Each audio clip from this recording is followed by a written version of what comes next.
Well,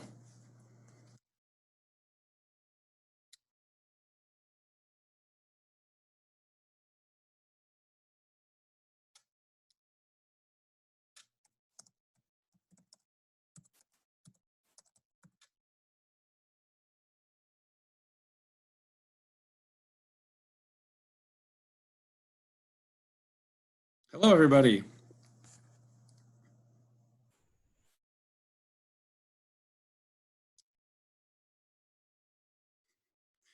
Hello, everybody. My name is Mike Reapy, and I'm president of the UC Santa Cruz Alumni Council. On behalf of UC Santa Cruz alumni, welcome to our monthly speaker series, which starting tonight is officially renamed Slugs and Steins, Lectures from UC Santa Cruz. RIP Professor in a Pint, long live Slugs and Steins. Since yesterday was Mother's Day, I'd like to give a special welcome to all of the mothers in our audience tonight. This includes my mother, Gloria, who's online watching from New Mexico. So cheers, Mom and Dad.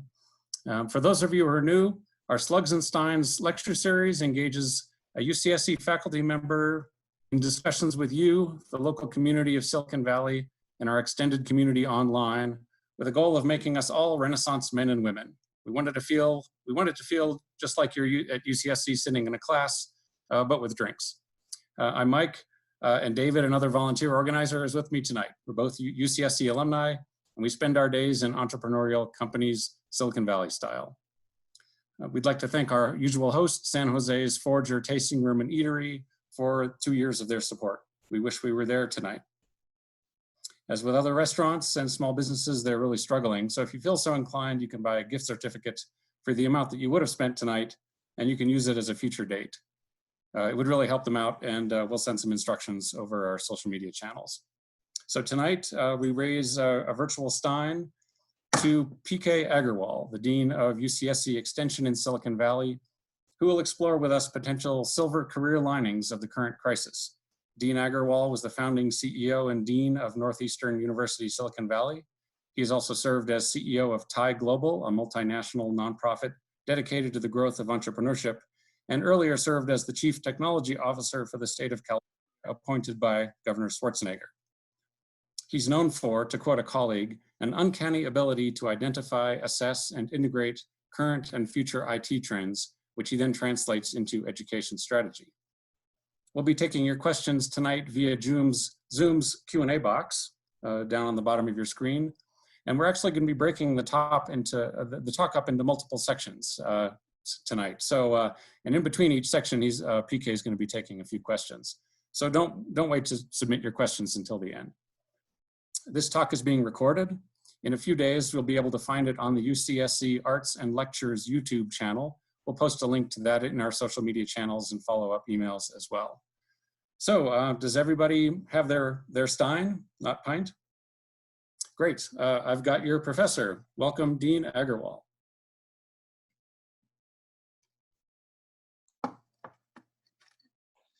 Thank you, Michael. And thanks everybody joining into this wonderful session.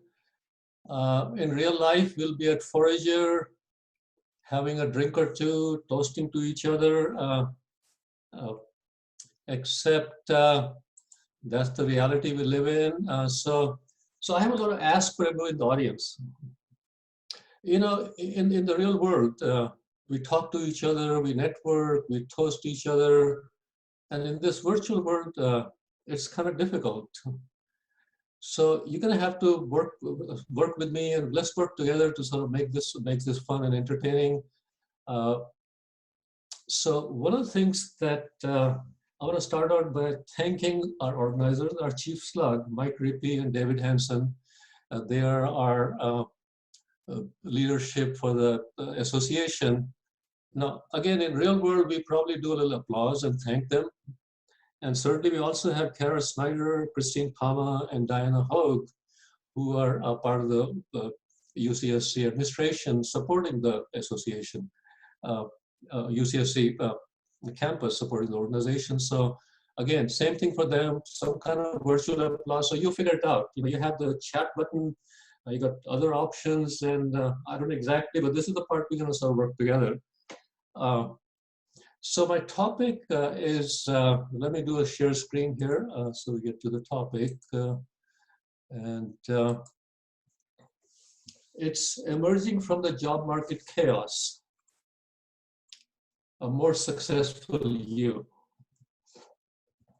And I think the topic is very relevant because we all have different types of anxieties, different things we are worrying about. And to really sort of get into this, that how do you become successful? All of that business, you hear the cliches about crisis is an opportunity and never waste a crisis and so on and so forth. So we'll kind of take a deeper dive. But we also want to do a poll to sort of better understand that who we are. So why don't we just get started with the poll first? And they're very short polls. We have 5 questions. And so let's start with the first one. And we're going to launch the poll here.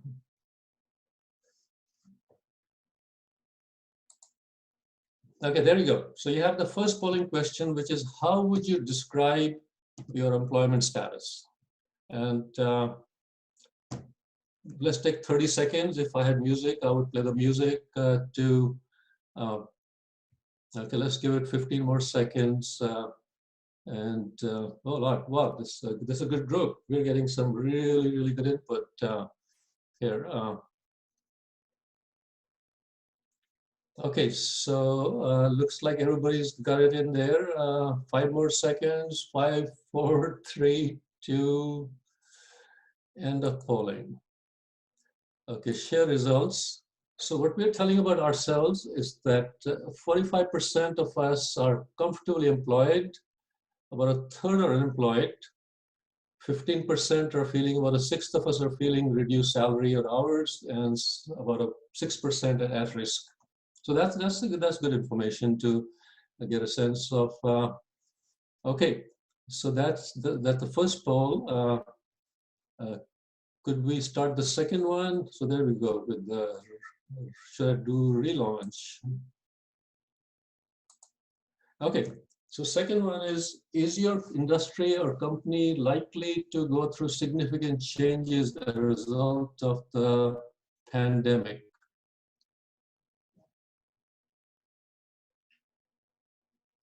Okay, so the responses are coming in. We're up to about 60 plus responses. Well, you guys are fast.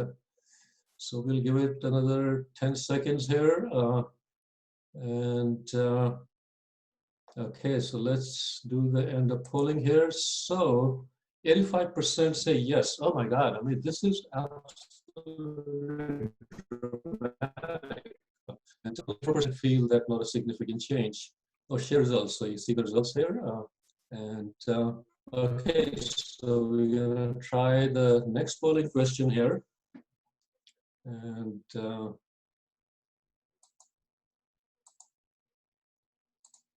okay, so do you expect the way you work, which is remote versus in office, to permanently change?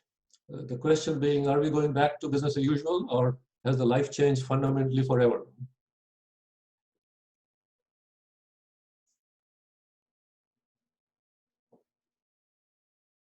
Okay, this is very reassuring. Well, this is fantastic. This is okay. So we get 6 more seconds. End of polling. Okay, so 47% some change and 41% significant change. Only 7% feel. Oops. Let me share the results. Oops. Failed to share poll results. Okay, anyway, there's some technical glitch here, but about 80% feel some change or significant change, and only 5% or 7% feel no change. So let's take the next question.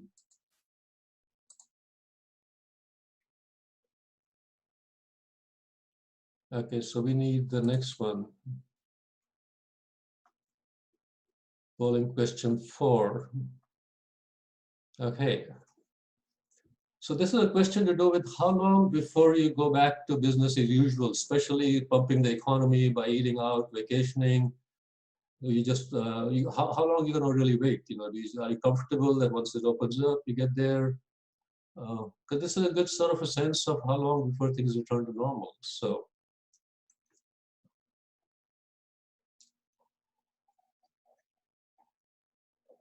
okay, 5 more seconds. So we're moving along very nicely. Okay, so share results. Oops, somehow I keep getting this error on the screen, so I'll read it to you. So 38%, 41% feel one year or more after the economy opens up, 38% 6 months after, and about 22% when the economy opens up. So that's again, so it looks like everybody's sort of saying, let's just not get back into, phase 2 of this thing. Let's just give it a little time. That's important that you know.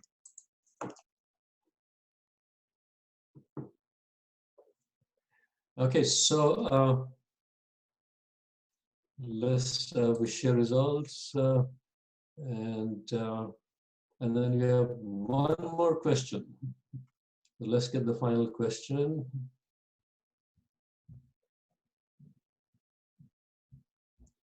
Okay, so this is a kind of an employer assessment. Do you feel that your workplace is responding adequately, appropriately?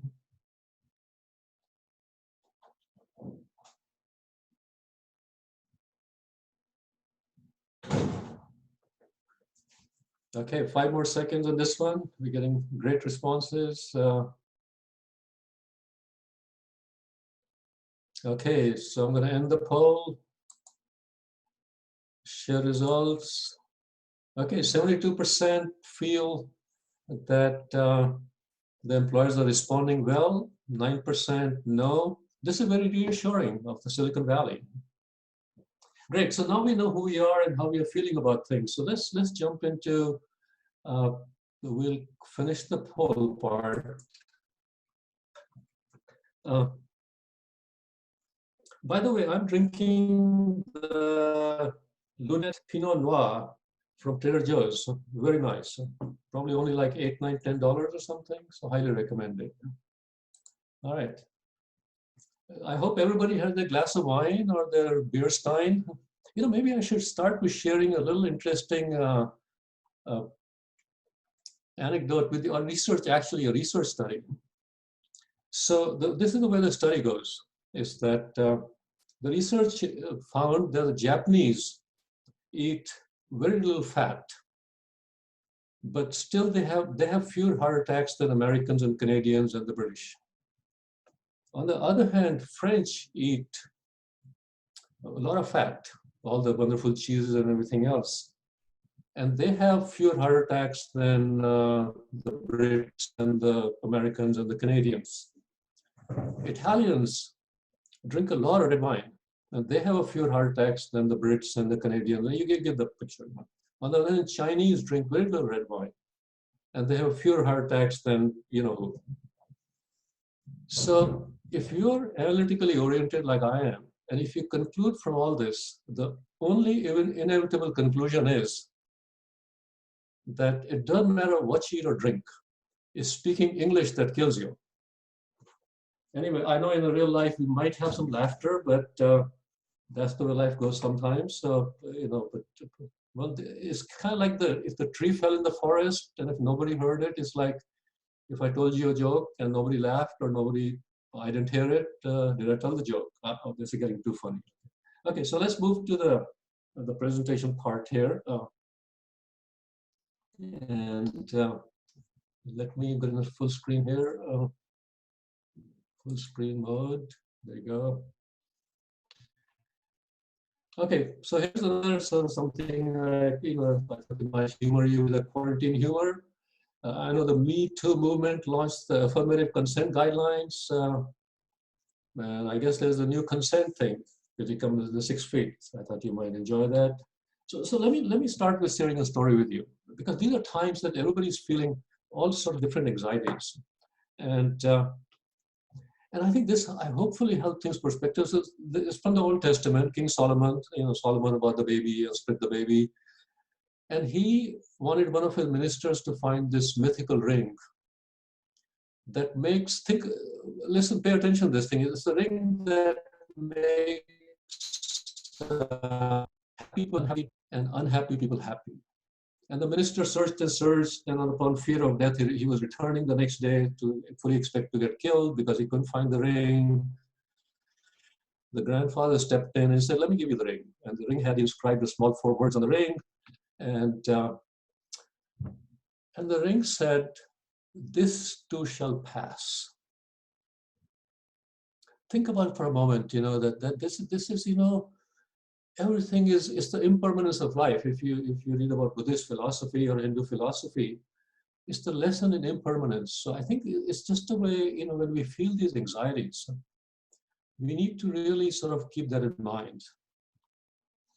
Okay, so with that, let me jump into the agenda. And like I said, that as Michael mentioned, we're going to take breaks. So we are going to break this into 3 parts.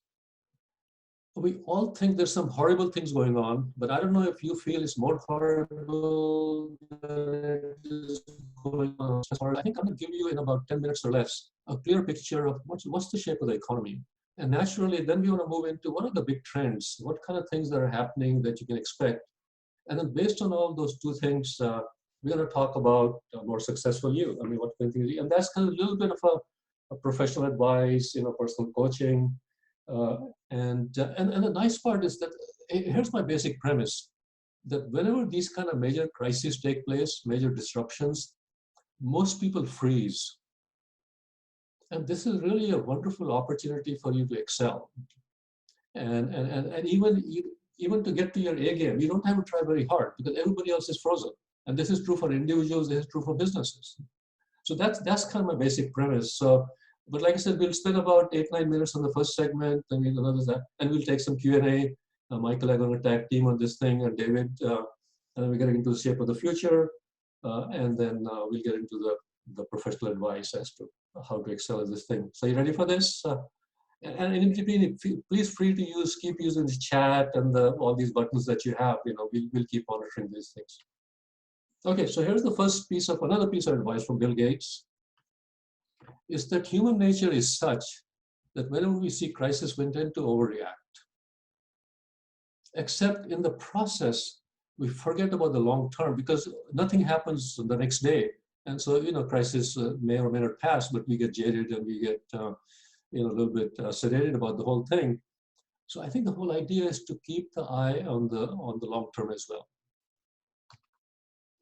So when I wrote this, the blurb for this session, I used this news article from Washington Post, and it said that this was April 1st, as you can see, then nearly 20 million, as a Goldman Sachs quoting, 20 million workers will be furloughed or laid off by July. I said, well, that's not too bad. I don't know what it means. See, a lot of these items I see, there's no context. 20 million of what? Okay, so here's the numbers today. So end of April, that 20 million became 33.5 million. So it shows you the magnitude of the challenges we're living in. And by the way, before you get overly depressed, I just want to say, I'm very hopeful. I mean, I'm optimistic. Quoting Warren Buffett, never bet against America. And there's a lot of things. So I'll get to some of the good parts too. So to put this in context, the US labor force is 162 million. So if you're reasonably good at math, it looks like about 20%ish, something like that. Okay, so what's interesting about this is that if you look at the April, you can see that there was a kind of an early April peak and it started to decline. I mean, at some point, you know, people in this regard. So the official unemployment rate is 14.7%. Now, if you did the math, we came up with this 20%ish number. What happened? So what happens is that, I'm sort of a little bit of a half-baked economist. What happens is that people stop looking for work and they put an unemployment rate number. So roughly 8 million people by the Department of Labor calculations are not looking for a job, and therefore the number is more or less. So whether it's up to you, but the number is probably closer to 20% at this point, if you look at that other metric. And this is just a chart that gives you all the different peaks of unemployment and so on and so forth, and it shows you the 14.7%. and they all measure the same way, so it's apples to apples comparison. But basically, since World War II, we have not seen this before. This is a new movie. So here's another number: is that what's the sort of the upper limit to this thing? Essentially, the St. Louis Fed says that 66 million, and this is what it looks like. And you can see that the employed in the high-risk occupations at the risk of layoff could go as high as 46% of the total employment. Food preparation, you can see that sales and related occupation, production, installation, maintenance, repairs, and all the other high-risk occupations. And we'll get into a little bit more detail. It kind of gives you a sense of what the upper boundary here is. Here's another set of disturbing news that more than a quarter of the workforce is filed in 6 states. And these 6 states are Hawaii, Kentucky, Georgia, Rhode Island, Michigan. Hawaii, tourism, Hawaii, that's what it's about, their economy. And the lowest is South Dakota. So let's from a national come down to California. So California, as of last week, is 4.1 million people who have filed the jobless claims. Again, the question is, what's the base? So the base is 17.5. So that looks about 25%, a little shy of 25%. Let's come to home base, Bay Area. Now, this is a very interesting set of news. Now, San Francisco Chronicle does a layoff tracker for the Bay Area. And suddenly we are dealing with millions and tens of millions, and we are to 92,000. Now, there's a little mix of numbers, so I want to kind of caution you. This is the actual layoffs. This is not the unemployment claims we were talking about earlier. And I still don't have the county information because that comes a little bit later on. But basically the number, if I can blow up the thing here, is that it's saying that our region's economic base is 4.1 million, and only we have lost 92 layoffs. Now there's obviously furloughs and there's other means. So my guess is that probably the number, if you compare to the jobless claims, it may be as high as 7% and 8%. But it's a testament to our strong local regional economy. That now there's more to come. I don't think this is the end of the story, but I just wanted to put in perspective as to where we are, both nationally, California, as well as the Bay Area. Here's some of the top layoffs. And nothing surprising: Bon Appetit, Nutanix, Team San Jose, Giants, leisure, hospitality. That's the biggest hit. And where are people spending and not spending the money? This is from New York Times. But you can see travel has taken the biggest hit. Shopping, transportation, entertainment. Travel is virtually, pretty much up to 80% reduced. Health and beauty. I need a haircut. Sorry, guys. Groceries, of course. So that gives you again a sense of how people are spending the money. These are the 5 states where the tourism is a biggest impact, biggest share of dollar. And so you can see that Hawaii tops that list. Okay. Headline's pretty interesting. And what's to note here is that the first quarter annualized GDP reduction, which is the economic pie, is 4.8%. So the bad news you'll see in early July is that the Q2, second quarter, would look like about 40% on an annualized basis. So what they do is that they take all these things, they mix and match numbers, and they essentially say, well, if this was to continue, what would be the annual impact of this thing as compared to last year? And let me give you the same number for California, the issues. So California budget, general fund budget is $147 billion. The total budget is 222, and there's going to be about a $54 billion deficit. So that amounts to, if you look at the general fund, about 37%. If you look at the total budget, it's about 25%. But this has a lot of impact on public service, public safety, counties, cities, and all that. So I think this is an important number to watch. I picked locally, what's happening locally. So City of Palo Alto, 40 million, but again, 40 million is 7% of the operating budget. And just to kind of wrap this up globally, EU is facing 7.4% economic collapse. Italy, Spain, and Greece It's going to be over 10%. And those are places that's going to be serious amount of hurt. So that gives you all the bad news. Let's get all the bad news out of the way.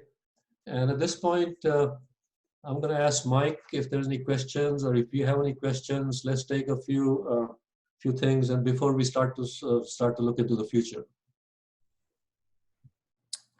Sure, thanks, PK. Now we have a few questions coming in. The first one is from Jocelyn. It's a question about outsourcing. How has outsourcing online work to other countries affected Silicon Valley in recent years, and how do you think it will change in the future? You know, outsourcing is it's a very controversial topic. The best I can tell you, we have been in a very global economy, and that's part of globalization. I don't think it's impacted, because if you look at the Silicon Valley unemployment, you know, we were approaching very, very low numbers. I mean, we were approaching a point where just actually more than full employment. And so while you could argue that in some cases, certain amount of outsourcing, the China price and all of these other things that are going on may have had an impact, but you know, some of this is a little bit of a philosophical issue. I mean, if you buy in the idea of that globalization is good, it definitely creates more jobs for everybody.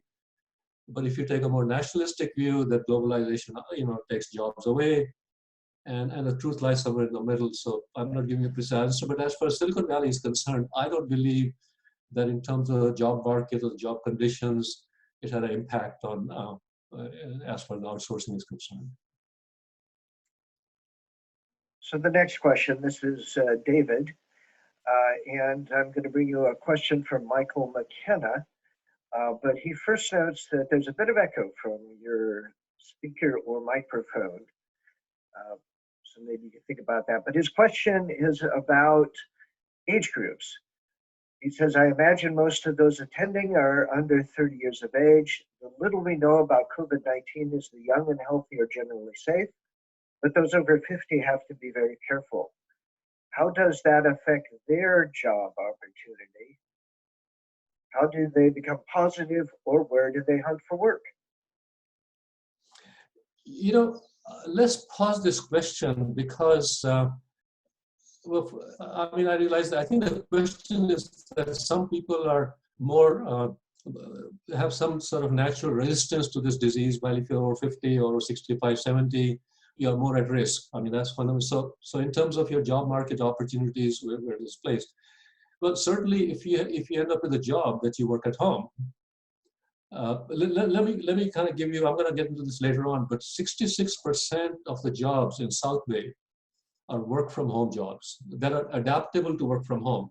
58% of the jobs in San Francisco, Oakland, Hayward, that general area are work from home. So depending upon the occupation you're in, I don't think age has that at least the majority of the jobs that are out there, the majority of the jobs. Now, obviously, if you want to work for Instacart or Walmart, you know, it's a different story. So I think that it depends. If you're in the low-end job, it puts you more at risk, no question about it, in the service work. But if you're in the knowledge jobs, it doesn't. Okay, now we're getting some questions rolling in. PK, you'll have to let us know how many you have time for, but yeah. Next question is about gig workers. Question from Tim Bench. Does the California state unemployment numbers include contract and gig workers? I know Lyft and Uber were not properly classifying the drivers. I'm wondering if the reported CA number is significantly lower than actual. Great question. These numbers don't report because they only allowed gig workers and certain category of self-employed to file for unemployment after those numbers were cut off. So yes, so there's that bubble, but that's not that huge. I mean, it's not going to get into millions. It's going to be into hundreds of thousands. So do we have time for one more? One more. Yes, one more. Okay, Corinne asks, I was contemplating a career change, but it sounds like it's better to stay in my current job for as long as I can, given the bad economy. True? In general, you know, I do a lot of career counseling for our students. if you have a job, certainly my advice is that, well, first of all, depending upon the industry you're in, I mean, some industries are doing very well, others aren't doing very well, as you probably have a general sense. So if you're in an industry that's doing well, and you're getting a big promotion or more money or whatever else you're looking for, hey, certainly go for it. But if you're in a high-risk occupation or high-risk industry, certainly it makes sense to kind of just hang in there. But at the same time, keep preparing for the skilling, keep preparing for your next job. So I think that, anyway, that would be my suggestion. Okay, so let's move into, and we'll have ample time for questions toward the end, but let's get into some of this content. So let's now look at the next piece, which is, what is the shape of the future look like? What are some of the big trends that would help us become more successful, the more successful you part? Well, I thought this might just for your entertainment, since we are talking about the future, it was tense. See, the problem is I cannot hear the laughs. I don't know how this technology still has limitations to this media. Okay, so here's the good news. The person closest to the job is the one who's in the job. The fact that 77% of the people who are in touch with their employer believe that they'll get the job back as soon as this crisis is over, to me, it's a good news. Now, obviously, there's 23% who are not so sure, and we'll get into some of this as well in a moment. Now, at the service work level, Instacart is looking for 300,000 new people, Amazon 150,000, Papa John 20,000, Walmart 50,000, CVS 50,000. So there's been, lot of, by and large number of layoffs at the lower end of the economic spectrum. You can see this is a shift of the service economy into serving those who are working from home or staying at home or quarantined or all of those kind of things. So it's not like the job market is frozen, it's just shifting. Now, similarly, as getting ready for this, I started to do a lot of Googling and who's hiring in tech, who's hiring in the Bay Area. And it tells a fascinating story. I mean, the engine of jobs has frozen, but it's starting to shift, and certainly people are being a little bit more cautious.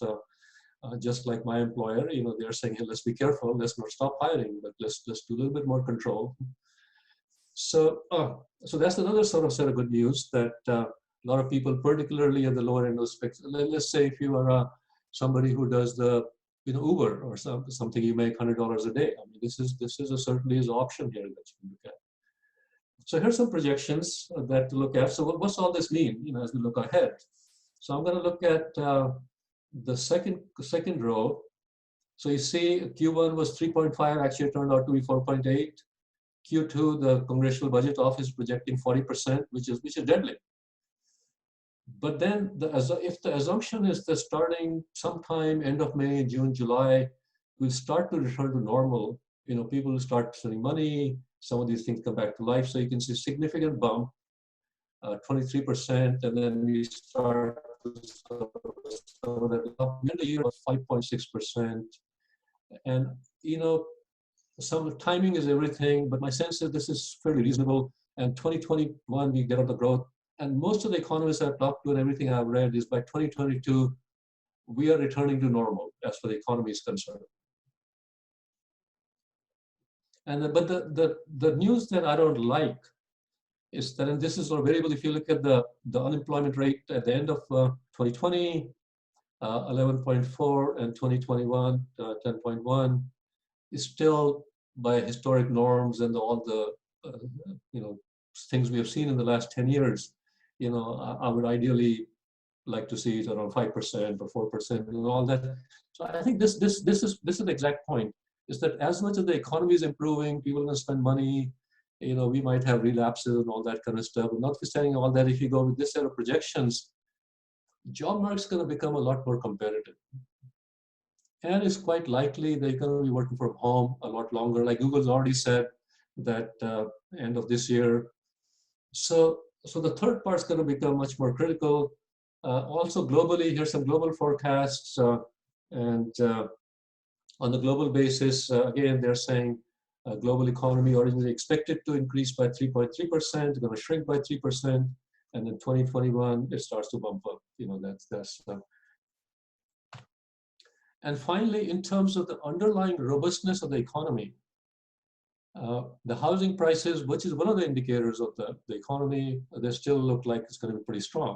There's some dip, but it's going to pick up again. And some of this has to do with demand and supply.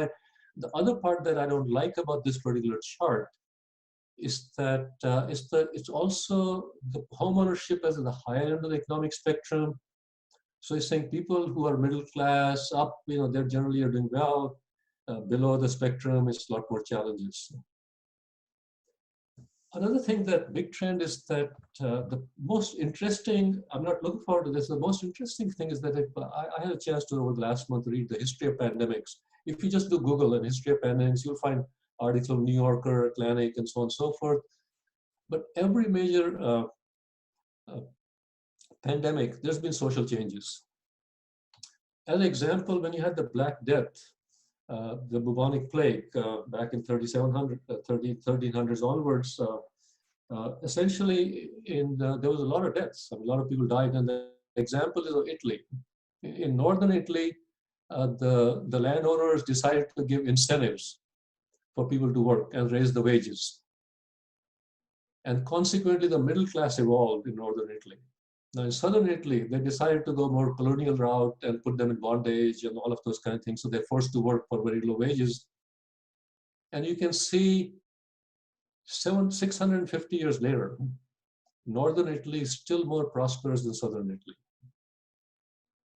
So these kind of, similarly, the Spanish flu, the most recent one, I know the war sort of followed it very quickly. So a lot of changes took place, but xenophobia, other things happened. And I'm pretty sure even in this pandemic, we're going to see some social structural changes that we don't know what they are. Another big trend to follow is that disruptions will create new winners and losers. It always does. Any disruption, even if it was a pandemic. Here's an example. Look at the company Zoom. The right time at the right place with the right technology. In fact, tech sector generally, if you look at Google, you look at Netflix, here's some losers. The model, the eat all you can buffet model just doesn't work well with. I already showed you the budgets, but I worked for public sector in state of California for 20 years. You're looking at 5 or 6 years of pain in the public institutions. So, because unlike private sector, where all of the other things are going on, you have a lot more options, you can reduce the cost drastically, find new business models. Public institutions have very defined social missions, so they cannot change too many things, but there's not going to be enough money. I mean, that's another sort of big trend. That's the other interesting trend that I think everybody should note, that we are moving from an industrial economy, industrial age, to a digital economy. This is going to speed everything up dramatically. It's dramatically speeding up. So here's some examples. It's no longer about dating. Bumble allows you to make friends online. Very interesting trend. All that happened in the last couple of months. We all work online. No big deal. Education switched to online. And by the way, there's no new normal. I mean, there's no, well, I guess there's no going back to the same thing. There's a new normal. Actually, I don't like the term new normal because it sort of has the word normal in it. And I know it's a kind of metaphor for something, but it kind of, to some extent, misleads into thinking that it's sort of like normal, but it's just new. That trend accelerated.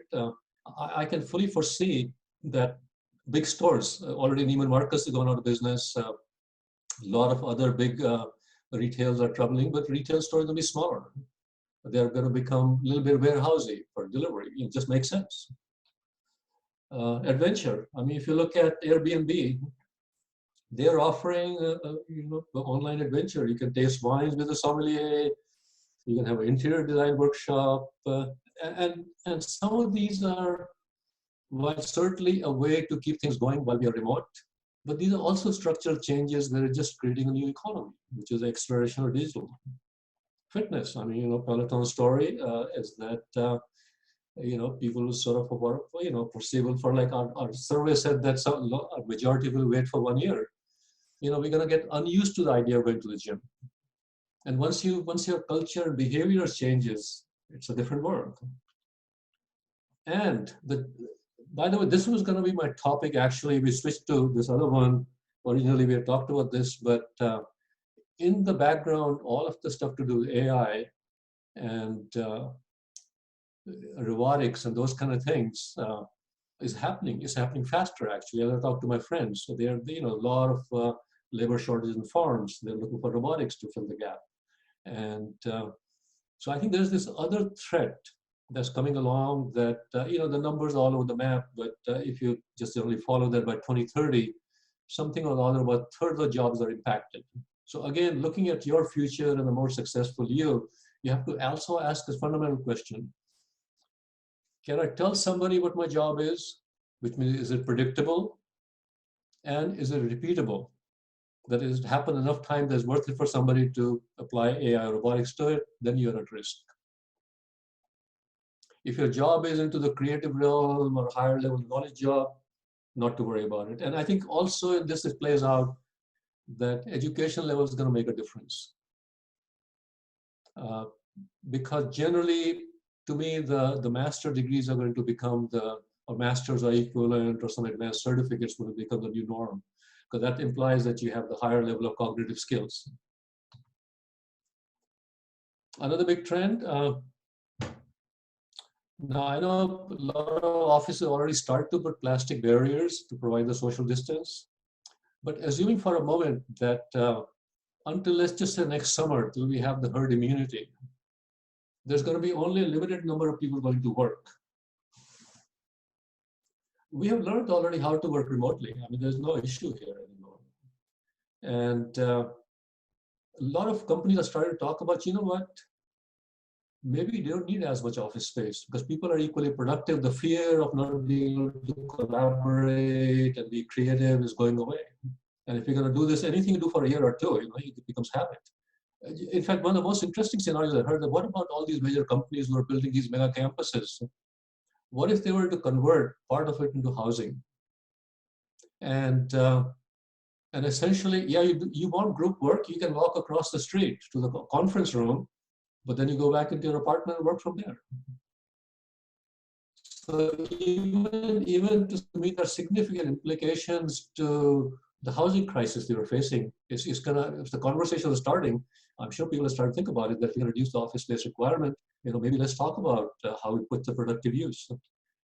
Certainly, co-working spaces. I have some friends who manage these things, and it's a challenge. It's going to be a real issue. But in essence, if you look at it, there's a lot of big changes, structural changes happening in the economy.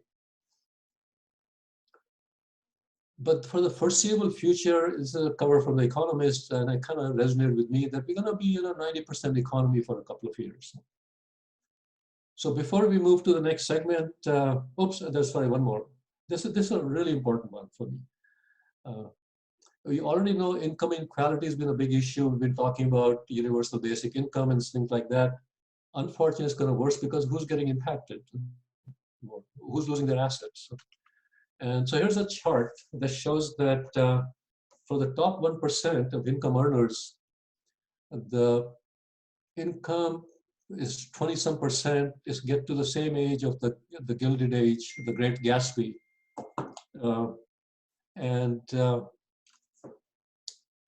It's not good. This is not healthy for a capitalistic society. In fact, let me give you a very interesting math I did last night. And by the way, this is supported by what Bill Gates and Warren Buffett are saying, that I think the rich need to be taxed a little bit more. They need to, they're all saying. So presently, the top 1%, the average tax rate is 27%. And if you raise that by 10% to 37%, which is not super deadly, you can pay the bottom 20%, the poor, $9,000 annually more, which is 60% bump in this income. And if you look at the demographic of the bottom 20%, they're mostly not working and mostly old. They're living off of Social Security and so on and so forth.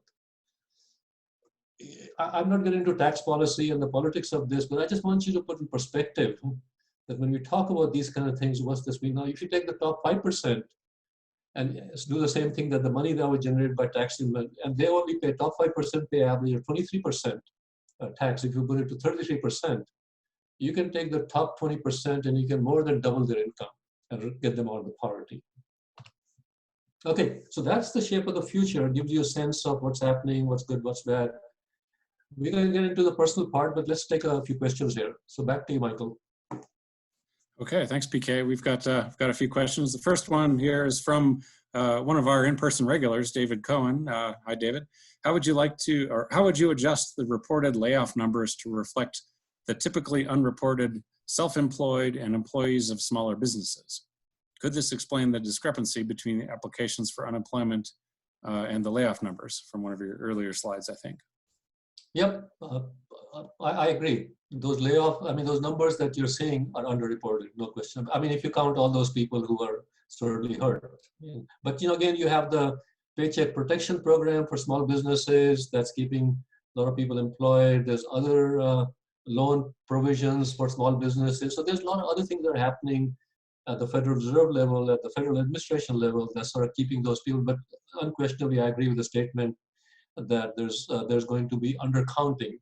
It's not underreporting, but it's just certainly undercounting, but they don't fall into the category of what the unemployment and layoff numbers indicate.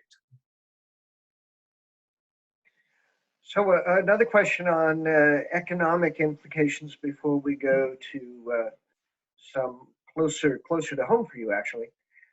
So economic implications with regard to capitalism and the structure of the economy, perhaps also in reference to your last slide, but in general, do you see any major changes coming? So if you follow the Gilded Age, well, it followed, a depression followed, massive stock market speculation followed, and that happens when people have got excess money. I mean, what do you do with it? I mean, I'm just being very simplistic, folksy about this thing. And it's been historically proven that every time this distribution of income changes, and it'll put, there's no question of mind, that's going to put a lot of stress on the capitalist system as we know it. Now, can the policymakers intervene and bring some equity back into play? I don't know. I mean, that's the question, much more profound question. But I'm convinced that this is going to put over the next 4, 5, 6 years a huge amount of stress, and actually and people rebel. I mean, the pitchforks come out. I mean, it's just that simple.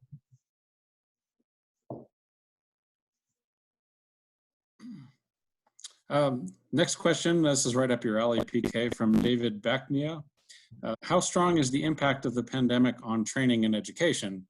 And how can we prepare better for the recovery? Certainly, almost every single university in the country is seeing the financial impact. You're losing revenue on student revenue, on housing, on food. Universities are fixed cost business. It's huge infrastructure, people. So consequently, I think we'll see actually a significant number of shutdowns of universities. And the reason, so over the last 7 years, the average has been about one university, typically small liberal arts university in the Midwest or the Northeast, has been shutting down because their financial models were not supportive of the way these changes taking place. But there was still a large number of universities that are on the borderline, many nonprofit, many private ones. They'll see the hurt. They will see the hurt. But I think on the other hand, just being a part of UCSC and the UC system, I think we're adapting exceptionally well. I mean, by and large, the transition to remote instruction has gone on well. The faculty members have stepped up. The students have stepped up. And like I said, it's a structural change that's taking place. And I think in a year from now, we'll be having this conversation that maybe there are better models. I mean, the model of education that everybody talks about, the flip classroom, that, traditionally we go to the classroom for the lecture, and then we stay away for project work and other things. Why don't we flip it? Flip it means that You can watch the video for a lecture, but you go to places to collaborate, to do creative stuff. And I think it's going to expedite the flipped classroom model. But certainly, I fully expect all universities are going to see a certain amount of financial pain. Unless you're a university that has $100 billion endowment, you can probably try to buy it. And even that in the transition, there's very interesting things happening where a lot of students are saying, I don't think the remote instruction has the same value as in-person instruction. So, but this is a transitional phase.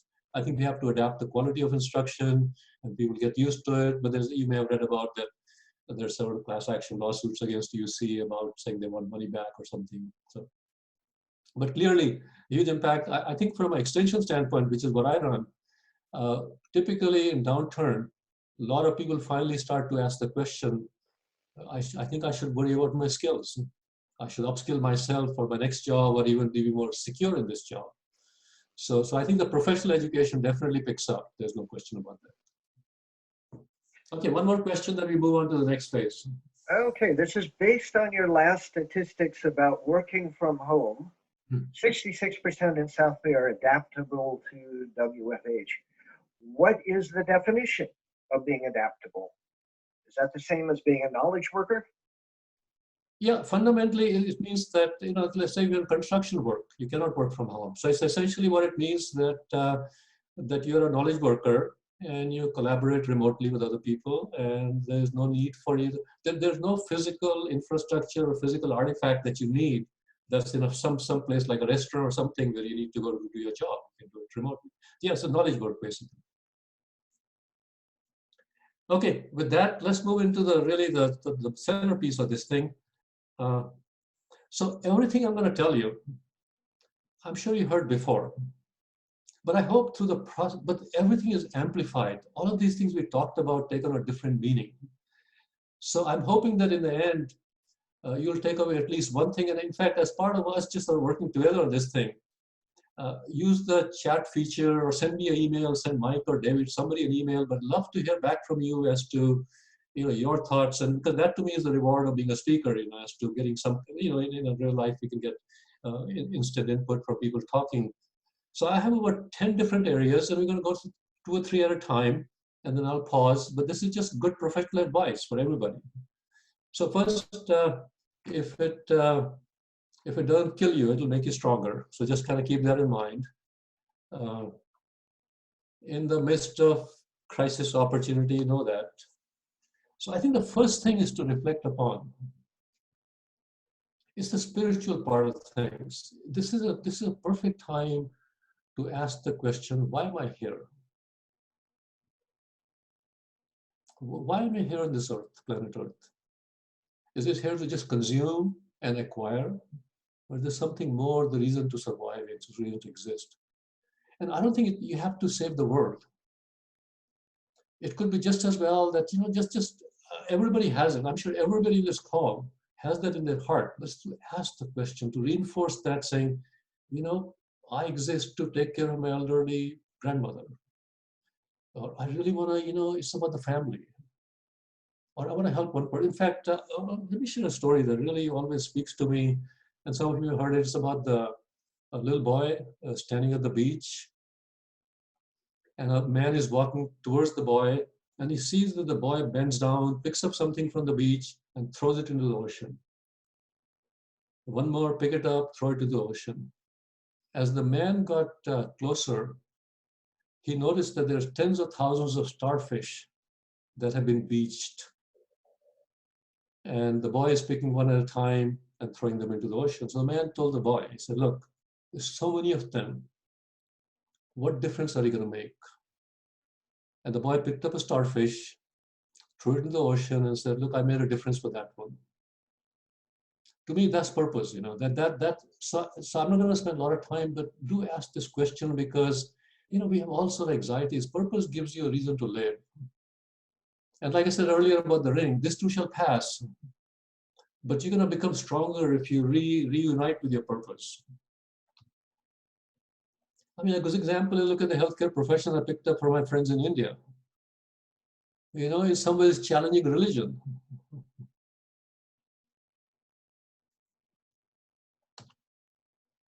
This is the most popular course on EDX. And if you want the summary, here it is. What happiness really means and why it matters to you. Foster happiness in others, social connections, kindness, community. Free course, folks, go for it. Here's the other thing I've done that helped me a lot. We are bombarded with information. Every conversation starts with pandemic and numbers and all that. I have decided I have half-hour worry window every day. I think the world's going to go on just fine. The pandemic's going to go on fine without me. I don't need to know this.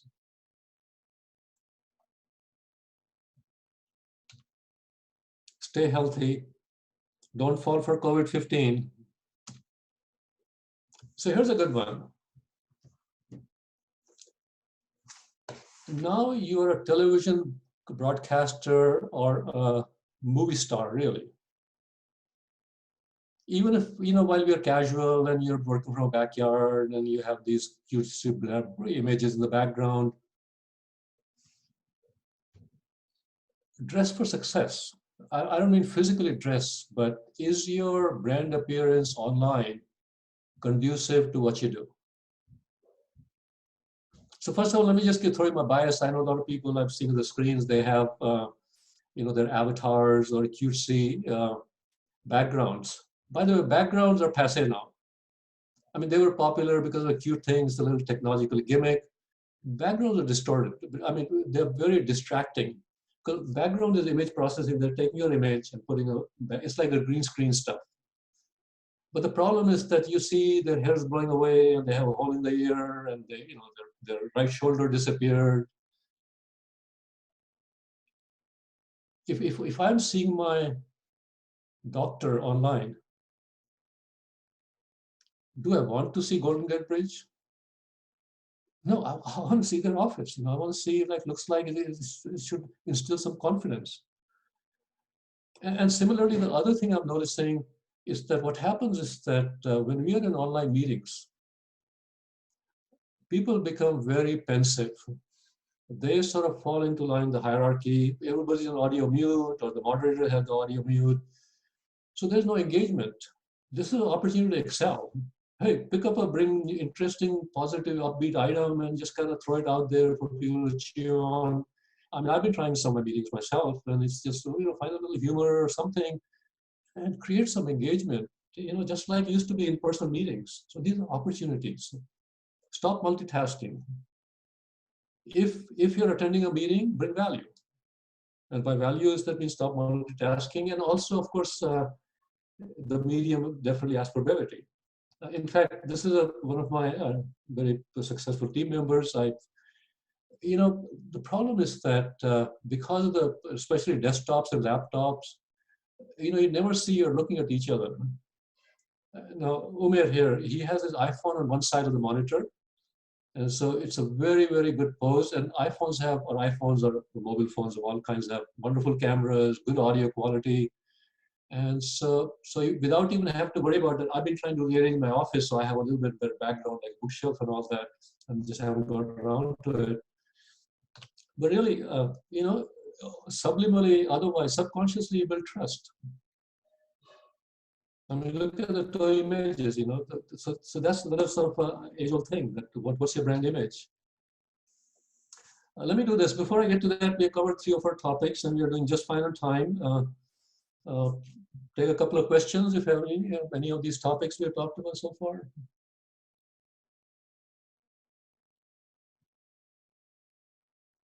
Michael, any thoughts? I know I sort of surprised everybody by pausing for questions, but I thought let's. Sorry, I'm off mute. Thanks, PK. We have a question from Isabella Mann. She's asking really about employers and exploitation. She asks if you anticipate that employers will exploit new or recent graduates, knowing that many job seekers have limited options and they're desperate for work, and what should we do about this? I can talk about Silicon Valley because I do know a lot of people here. I work with a lot of employers. It depends on the company. There are companies that are basically very socially conscious. They have a social compact. They have pay scales. Or just look at my esteemed institution, UCSC. I mean, But on the other hand, there are companies, they could be in financial trouble. And so the answer is yes and no. I mean, it depends on the company. But I would say by and large, most major employers are not looking to, I mean, they have ranges clearly and they might go slightly lower, but I think exploitation means that, well, you don't have a job and the outlook is not so good, we'll give you half of what you really deserve. I don't think so. I mean, by and large, I think despite of what Silicon Valley is framed at, I think the social ethos is pretty good around here. I would say by and large. One more question before we move on. Yes, as the job market is, this by the way is, oh gosh, I don't have the source, I'm sorry. As the job market is shifting and experienced aged professionals would lose their source of income, could experts and consultants survive in this new economic shift? Yes. And the reason for that is that there's going to be a general reluctance to hire long-term full-time employees, general reluctance. I mean, obviously depend on the company. So in times like these, they tend to be that they would rather pay a slightly higher wage, but not have the permanent relationship. And really it's a slightly cost reduction strategy because by the time you add overhead, healthcare and retirements and everything, the costs go up. So there's going to be much more of the shorter term tenure. In fact, I'm counseling several students and I'm suggesting that they have some experience that start to market yourself for short-term gigs, 3 months, 6 months. There are much more of those already, by the way, that are happening. Okay, so we're going to move on to the adding value. Now, this is a very important attitude thing. And I know I feel a little bit preachy here, but I find successful people have one trait that no matter where they are adding value. But let me just challenge you to ask the question that we are together here. Doesn't matter whether I'm talking or somebody else is talking, you're part of this community that's here for until 8 o'clock. Are you adding value? It's a mindset. I'll tell you a story that changed my life. And this is an old IBM story, but this woman went to IBM exec and said, I really want to work for IBM. I know it's going to be an old story if you say, I really want to work for IBM. But hey, it's still a good company though, by the way. I like the company a lot. And he asked her why. She said, well, I work in the shoe business. Shoe business is boring. IBM is a great company. It's a fun company. And I hate the people I work with. And you know what his answer was? No, business is boring. People are boring. People take the boredom from job to job and drag down everybody else around them. So he advised her to say, go back and find the excitement of the job, find some challenges. She came back and she said, you know what, I love what I do. To me, that's an example of adding value. If I indulge you, it becomes an attitude. It becomes the way you think about things. And another one of my favorite stories is about a monastery and a monk. And the rule of the monastery was that you can only say 2 words every 10 years.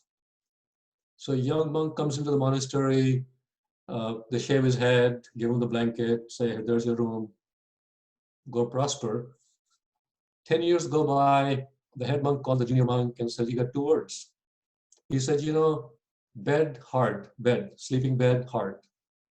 The monk said, okay, thank you. Another 10 years go by, the monk is getting middle-aged, comes back to the head monk, said 2 words. He said, food, bad, food is bad, food bad. He said, okay, thank you. Another 10 years go by, the monk's looking 50 something and all that.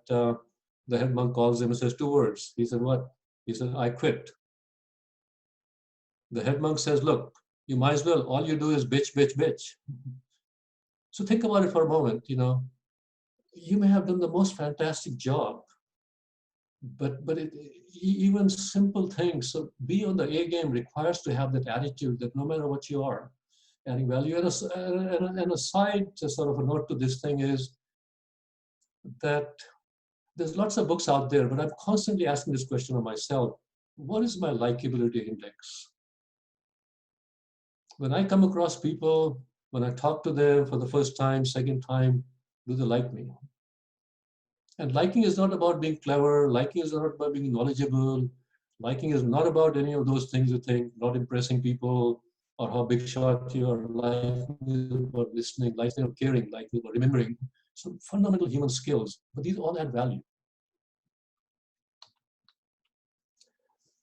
I think in terms of, we talked about being a private consultant or subject matter expert. Since I spent 5 years in the global entrepreneurship scheme, this business is going to explode. There's so many new problems to be solved. And what better place to do this than Silicon Valley? So if you have one-third of our audience does not have a job, there are plenty of free resources. You can go to NASDAQ Entrepreneurial Center in San Francisco. You can go to my other organization, TIE. Lots of free education. You know, there's tons and tons of free resources. Take an online course on entrepreneurship. There's plenty of people, if you have smart ideas, to give you seed money of first $50,000 to start, get started. And in fact, if anything, I can tell you globally, I've been talking to people in other countries, corporate sector, the Fortune 500 and their equivalent is not the one who can create the jobs. Everybody is realizing this is the salvation. This is the way progressive states, you know, central governments are going to have to deal with promoting entrepreneurship. So this is again a great. Here's a good example I found over the weekend.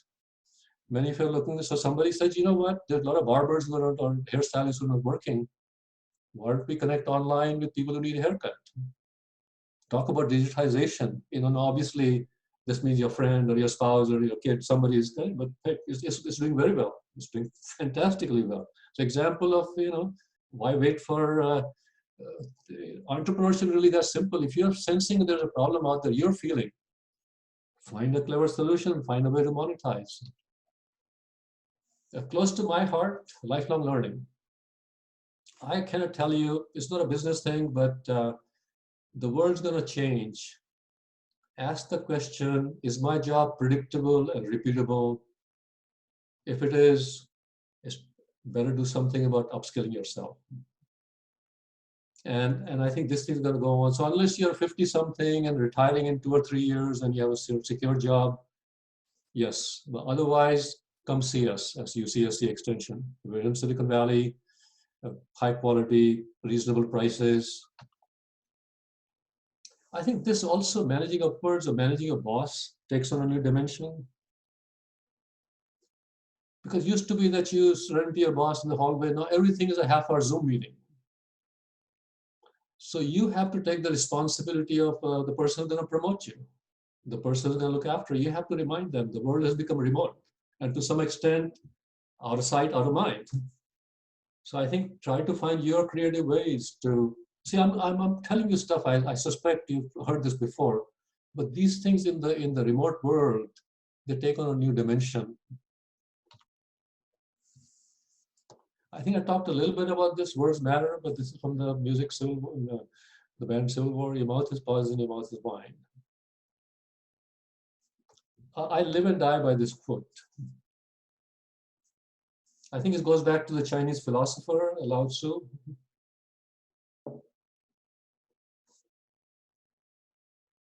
Words become actions, action becomes habits, habits become character, character becomes your destiny. Now let me say this, that you cannot control your thoughts. I don't think most people are, but you can certainly control your words.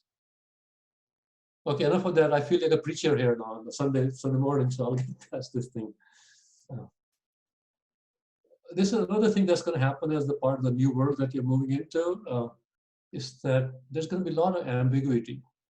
The historic vertical thinking where there's a problem, there's a solution A, B, C, you pick the best solution. Very, very strict, analytical. A lot of problems don't have a solution. You're going to have to just be saying, let's just play the game. If I indulge you another small vignette, this is from another pandemic about the time I was talking about the Black Plague. There was a farmer and he did sharecropping. 3 bad years, went broke. The landlord said, we're going to throw you out. But he said, look, I'll give you a deal. You have a beautiful young daughter, and the lecherous old landlord said, if I marry her, then your family and we'll forgive the debt. And So the father looked sort of worried. The daughter said, what's the problem, Dad? And talked about, he said, let me go see him. Ambiguity, I don't know, but let's play the game. So he goes to the landowner. The landowner says, yeah, here's the proposition. She said, well, this is not fair, blah, blah, blah. Can we, so he said, okay, let's play a game.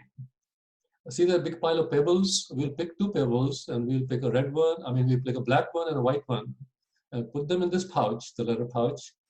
And you pick one. And if you, pick the white pebble, then tell you what, we'll forgive the debt. It's like a game. You go, life goes on. Now, on the other hand, if you pick a black pebble, you marry me and it's still fine. She said, well, if I don't play the game, he said, well, then we'll throw you out. So if a vertical thinker would say, well, probability of X, probability of Y, blah, blah, I'm sunk either way, I'm screwed. She said, look, I'm a lateral thinker, let's play the game. So they walk up to the pebble and she noticed that he actually picked 2 black pebbles. And now the vertical thinker would say, well, I'm really screwed now. So she picked one and kept fumbling, making small talk, and drops the pebble. And she says, look, oops, I dropped this one, but let's look in the pouch. Whatever you have, I must have had the other one. See, that's an example of, sometimes in this crazy world of ambiguity, play the game, be creative, be nimble. Perfect is enemy of the good. I manage very, very large organizations, and I always felt that if I once get something done, I always ask the person who I know is super busy. I would never ask the person who has a lot of time. Unless you're writing software code, 99% is good enough. And all of us know with all the knowledge resources, all the tools are available, you can get a lot of stuff done. In fact, I did a very, very interesting experiment when I was working for the governor in California.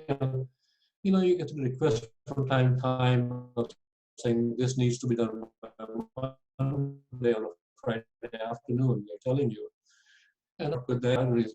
One said, well, I need to know more, I need to do a project plan. Yeah, I think I can, and I didn't tell him how the priority is. So, 2 or 3 months. And the second one said, well, I know you have this deadline. Let me see what I can get you by Monday morning, but then if it's not the right thing. The third one, the super busy guy, he said, you know what? I think I get it. Give me half an hour. Let me just do some bullet points. Let me come back and see if that sort of makes sense, and see if you're on the right track, and we get it done. Same problem, 3 different attitudes. And it is not about that they're not skilled or qualified, but I often say, you got all the resources of the world, internet, you got a bottle of wine or a glass of wine, you can do a lot of stuff done. But the idea is that we all tend to strive for perfection. We have the standard. But this is a way of doing a lot of stuff frequently, keep the cycling. And I do this, especially in these days. Every day, schedule something that's actually fun. Having a video chat with the phone, because it gets you out of that funk. So we talked about the state of the economy. We've given you a shape of the future. And I hope these tips, while they might be something you heard in the remote world, these things are getting amplified. But let me repeat. 90% of the people, I made this number up, but 90% of the people, when there's a big disruption or a crisis, they freeze. They hunker down and just kind of wait for the storms to go away and things get tidy and real again. This is a time to bring your A game, and it doesn't take a whole lot to get the A game because everybody else is frozen. So with that, we still have 15 minutes for questions. And well,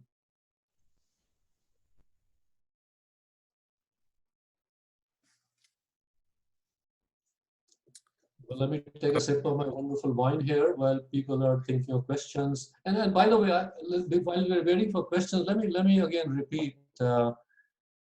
I would really appreciate, this is just, we live in this remote world, and, as we talked about, it is not the friendliest of way to have conversations and engagement. But I would love to, from every one of you, just kind of either through the note feature or drop me an email.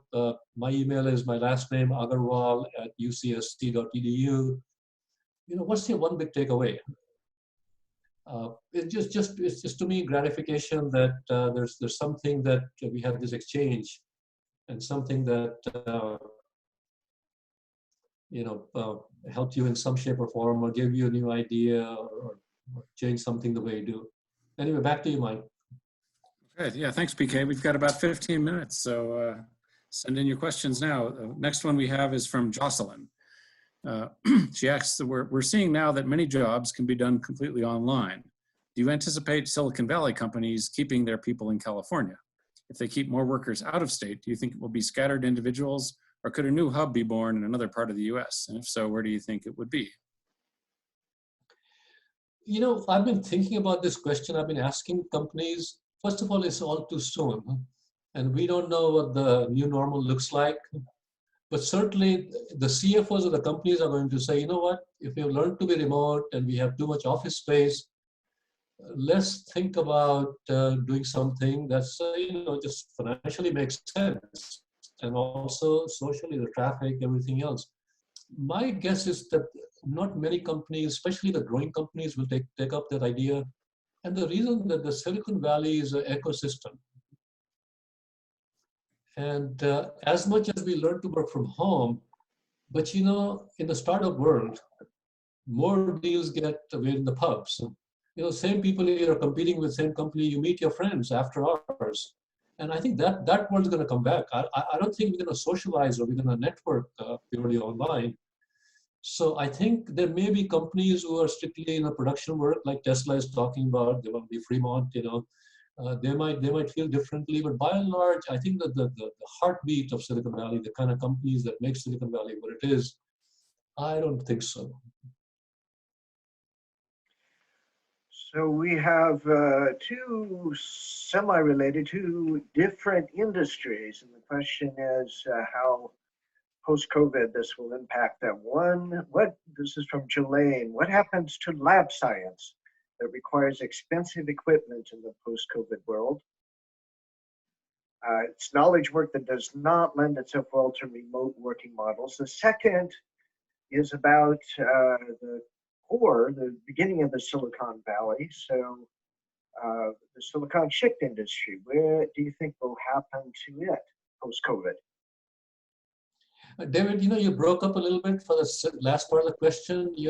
I'll repeat. The second one is about the Silicon Valley, the silicon chip industry, and what might happen to that post-COVID. Yeah, so I think the first part is that, that where you need physical equipment. I mean, this is a problem that universities are facing, that, what do you do with classes that involve lab? Certainly, people are going to have to, those jobs, they can be, hybrid. I mean, certain jobs, certainly if you're lab rat, you need to be in the lab all the time, but certainly you can sort of work from home. You can as well work, go there as needed. By the way, also I'm seeing is that, we are looking at some instruction in AI and all that, robotics very shortly. And the question is that, again, let me give you a close to home example, is that for us, as somebody saying, how do you teach people robotics if you cannot play with a robot? Actually, one of our partners who's working with us in this thing, people are still working remotely. They're studying remotely, but what they're doing is that through software, they're downloading the code onto the robot, and they have a video camera, and they can see how the robot is behaving. So there's a kind of a, little bit of a creative solution to, but certainly there's no question about it. There's certain jobs require, especially if you're at the high end of the, things that involve in labs. I think you just need to be there. And I totally agree. And the second part was with the shipping industry, if I got that right? Silicon chip industry, so silicon wafers and the Hey, that is an infrastructure heavy business. But you know, by the way, if you look at the fab business, you'll realize that the portion of the people who are typically all the facilities around the fab and everything, the testing people and the engineers and the designers, actually probably about a third, that's my uneducated guess, are actually involved in the production of it. So even in that, I'm almost certain there's probably a third of them, the designers and so on and so forth, don't need to be in the general location, and they can come and go. And there's a third that have a blended, you know, job framework. So yeah, but certainly no question about it. But also in terms of you know, fabs, again, you know, the reason fabs like Intel and all that are here because it's a highly skilled job, and it takes a lot of power, water, and you know, so I don't see those moving. I don't think so.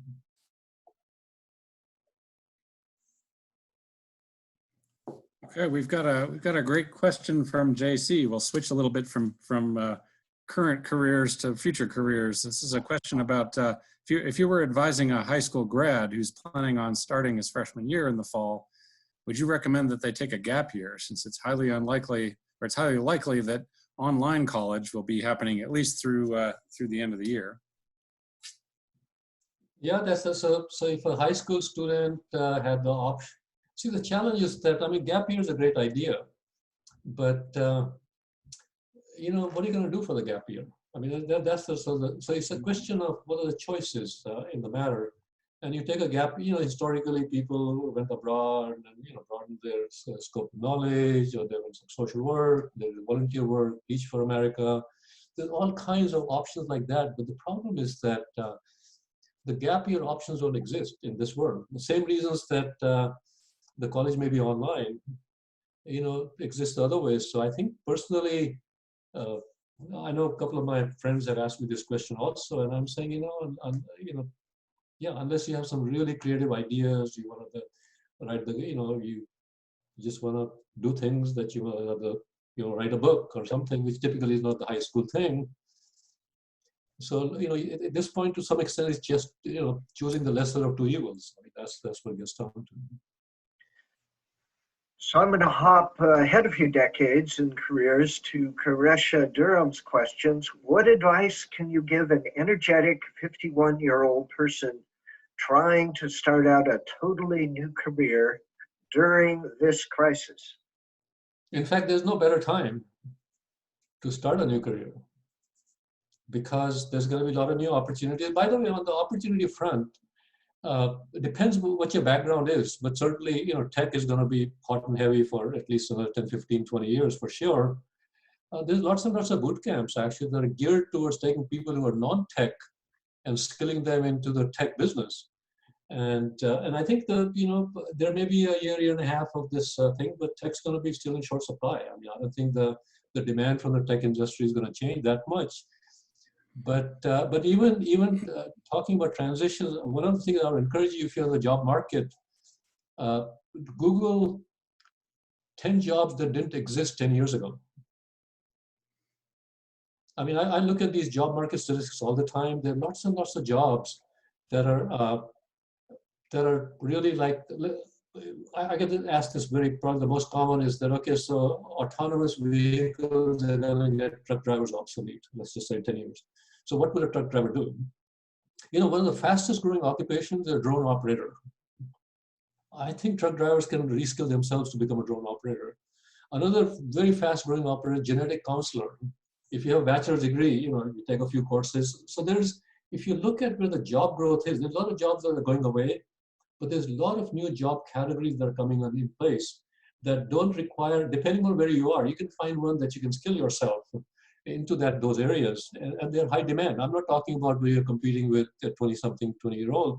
And in fact, a lot of companies prefer because you have a diverse experience to bring to the table.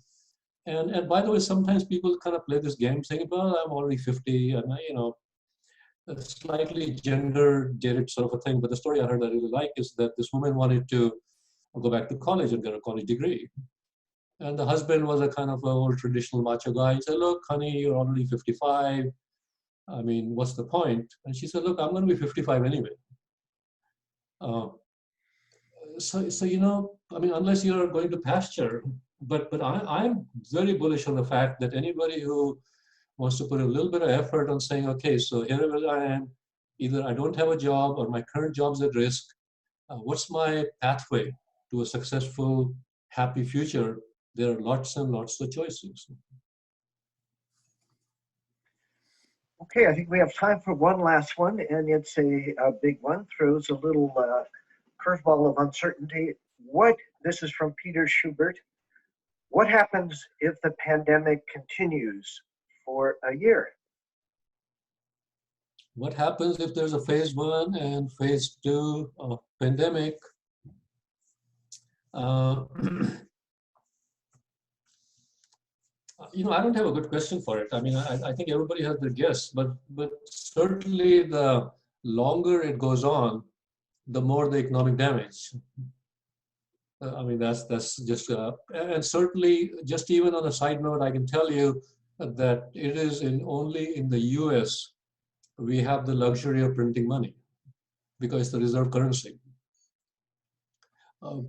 EU has done a little bit of that, but no other country in the world has the global financial standing to be able to do the PPP, the unemployment benefits, give everybody money. And I know election politics gets into that a little bit also, but certainly there's a point at point in time where this cannot continue because we're just gonna create a massive inflationary cycle.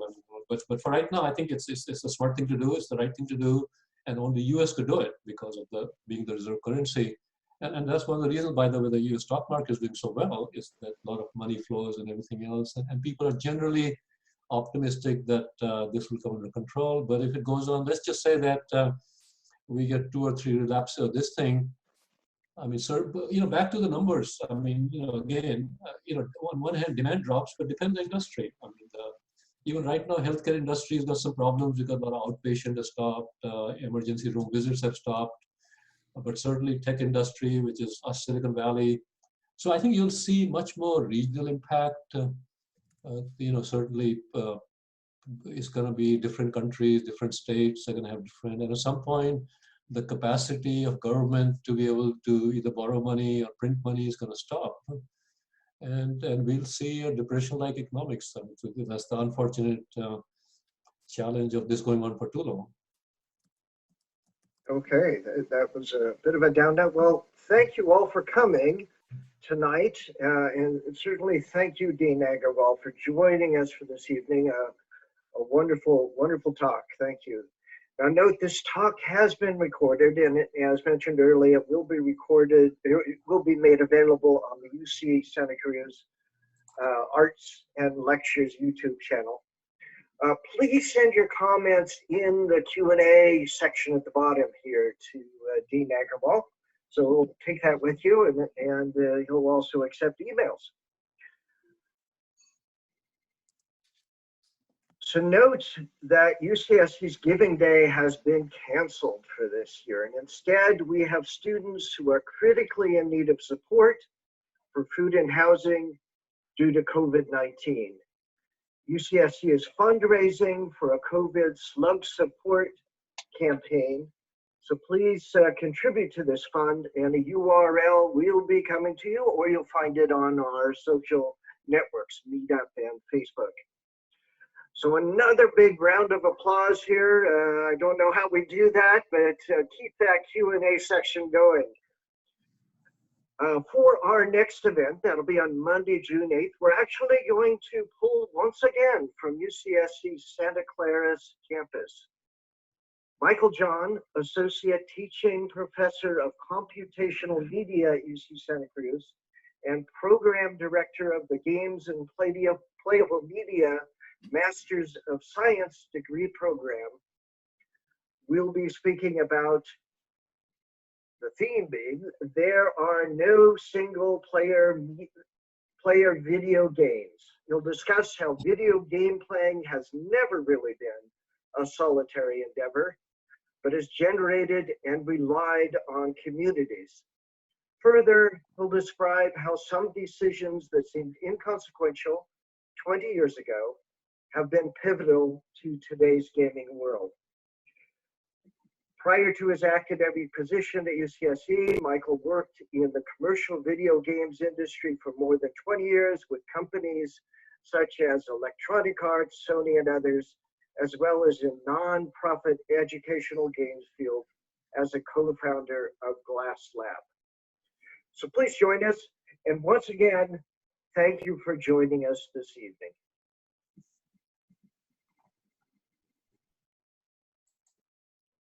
Bye-bye.